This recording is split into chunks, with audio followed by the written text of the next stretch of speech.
হরে কৃষ্ণ। রাধে রাধে বন্ধুরা, সবাই কেমন আছেন? আশা করি ভালোই আছেন।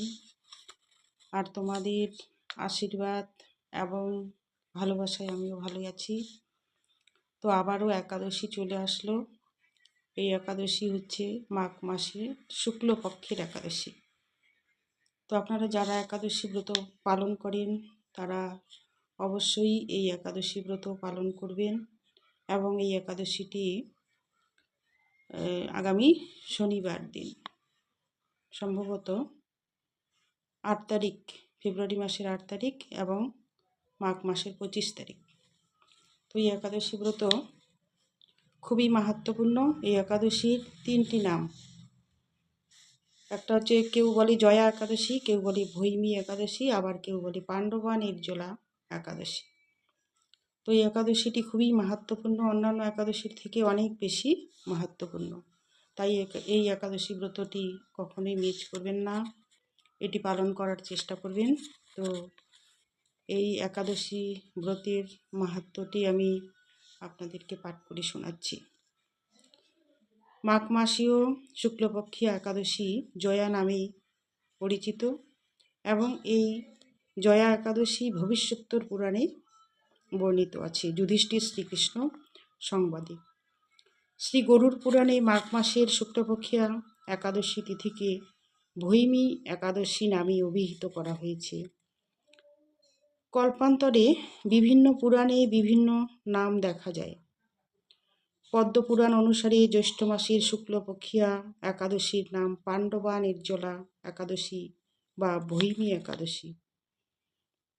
যুধিষ্ঠির বললেন, হে কৃষ্ণ, আপনি কৃপা করে মাঘ মাসের শুক্লপক্ষের একাদশীর সবিশেষ বর্ণনা করুন।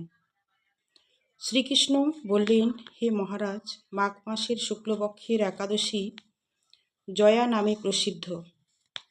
এই তিথি সর্বপাপ বিনাশিনী, সর্বশ্রেষ্ঠা, পবিত্রা, সর্বকাম ও মুক্তি প্রদায়িনী। এই ব্রতের ফলে মানুষ কখনো প্রেতত্ব প্রাপ্তি হয় না। এই একাদশীর নিম্নরূপ উপাখ্যান শোনা যায়। এক সময় স্বর্গলোকে ইন্দ্র রাজত্ব করছিলেন। সেখানে অন্য দেবতারাও বেশ সুখেই ছিলেন। তারা পারিজাত পুষ্প শোভিত নন্দন কাননে অপ্সরাদের সাথে বিহার করতেন। একদিন 50 কোটি অপ্সরা নায়ক দেবরাজ ইন্দ্র স্বেচ্ছায় আনন্দ ভরে তাদের নৃত্য করতে বললেন। নৃত্যের সাথে গন্ধর্বগণ গান করতে লাগলেন। পুষ্পদত্ত, চিত্রসেন প্রভৃতি প্রধান প্রধান গন্ধর্বেরাও সেখানে উপস্থিত ছিলেন। চিত্রসেনের পত্নীর নাম মালিনী, পুষ্পবন্তী নামে তাদের এক কন্যা ছিল। পুষ্পদত্তের পুত্রের নাম মাল্যবান। এই মাল্যবান পুষ্পবন্তীর রূপে মুগ্ধ হয়েছিল। পুষ্পবন্তী পুনঃ পুনঃ কটাক্ষ দ্বারা মাল্যবানকে বশীভূত করেছিল। ইন্দ্রের প্রীতিবিধানের জন্য তারা দুজনেই নৃত্যগীতের সেই সভায় যোগদান করেছিল। কিন্তু একে অপরের প্রতি আকৃষ্ট থাকায় উভয়ের চিত্ত বিভ্রান্ত হচ্ছিল। সেখানে তারা পরস্পর কেবল দৃষ্টিবদ্ধ অবস্থায় দাঁড়িয়ে থাকল। মানে পরস্পর আকৃষ্ট থাকলে যেটা হয় আর কি। ফলে গানের ক্রম বিপর্যয় ঘটল। যেহেতু তারা উভয়ে আকৃষ্ট ছিল, তাই গানের ছন্দ ভঙ্গ হয়ে গেছিল। তাদের এইরকম তাল মান ভঙ্গ ভাব দেখে তারা যে পরস্পর কামাসক্ত হয়েছে দেবরাজ ইন্দ্র তা বুঝতে পারলেন। তখন ক্রোধবশে তিনি তাদের অভিশাপ দিলেন, রে মূঢ়, তোমরা আমার আজ্ঞা লঙ্ঘন করেছ, তোমাদের ধিক। এখনই তোমরা পিশাচযোনি লাভ করে মর্তলোকে নিজ দুষ্কর্মের ফল ভোগ করো। ইন্দ্রের অভিশাপে তারা দুজন দুঃখিত মনে হিমালয় পর্বতে বিচরণ করছিল। পিশাচত্ব প্রাপ্ত হওয়ায় তারা অত্যন্ত দুঃখ ভোগ করতে লাগল। হিমালয়ের প্রচণ্ড শীতে কাতর হয়ে নিজেদের পূর্ব পরিচয় বিস্মৃত হলো। এইভাবে অতি কষ্টে সেখানে দিন যাপন করতে লাগলো। একদিন পিশাচ নিজ পত্নী পিশাচিকে বলল, সামান্য মাত্র পাপ করিনি, অথচ নরক যন্ত্রণার মতো পিশাচত্ব প্রাপ্ত হয়েছি।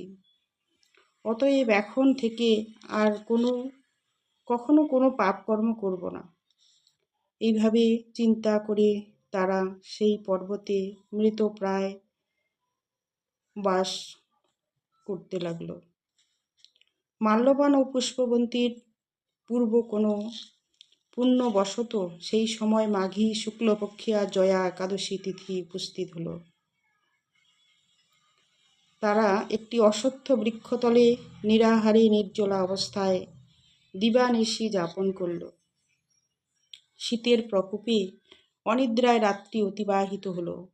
পরদিন সূর্যোদয়ে দ্বাদশী তিথি উপস্থিত হল। জয়া একাদশীর দিন অনাহার এবং রাত্রি জাগরণে তাদের ভক্তির অনুষ্ঠান পালিত হল। এই ব্রত পালনের ফলে ভগবান বিষ্ণুর কৃপায় তাদের পিশাচত্ব দূর হল। তারা দুজনেই তাদের পূর্ব রূপ ফিরে পেল। তারপর তারা স্বর্গে ফিরে গেল। দেবরাজ তাদেরকে দেখে অত্যন্ত আশ্চর্য হলেন। তিনি জিজ্ঞাসা করলেন, কোন পুণ্য ফলে তোমাদের পিশাচত্ব দূর হলো? আমার অভিশাপ থেকে কে তোমাদের মুক্ত করল? মাল্যবান বললেন, হে প্রভু, ভগবান বাসুদেবের কৃপায় জয়া একাদশী ব্রতের পূর্ণ প্রভাবে আমাদের পিশাচত্ব দূর হয়েছে। তাদের কথা শুনে দেবরাজ ইন্দ্র বললেন, হে মাল্যবান, তোমরা এখন থেকে আবার অমৃত পান করো। একাদশী ব্রতে যারা আসক্ত, তারা কৃষ্ণ ভক্তি পরায়ণ, তারা আমাদেরও পূজ্য বলে জানবে। এই দেবলোকে তুমি পুষ্পবন্তীর সাথে সুখে বাস করো। হে মহারাজ, এই জয়াব্রত ব্রহ্মহত্যাজনিত পাপকেও বিনাশ করে। এই ব্রত পালনে সমস্ত প্রকার দানের ফল লাভ হয়। সকল যজ্ঞ ও তীর্থের পুণ্য ফল এই একাদশী প্রভাবে আপনা হতেই লাভ হয়। অবশেষে মহানন্দে অনন্তকাল বৈকুণ্ঠবাস হয়। এই জয়া একাদশী ব্রতকথা পাঠ ও শ্রবণে অগ্নিষ্টম যজ্ঞের ফল পাওয়া যায়। তো এই হলো জয়া বা ভৈমী বা পাণ্ডবা নির্জলা একাদশীর ব্রত মাহাত্ম্য। তো এই ব্রত মাহাত্ম্যটি আমি পাঠ করে শোনালাম। তো আপনারা আগামী শনিবার দিন 8ই ফেব্রুয়ারি এবং 25শে মাঘ বাংলা এই একাদশী ব্রতটি অবশ্যই পালন করবেন। সবাই খুব ভালো থাকবেন। হরে কৃষ্ণ, রাধে রাধে। সবাইকে অনেক অনেক ধন্যবাদ এবং আমার নমস্কার। সবাই খুব ভালো থাকবেন।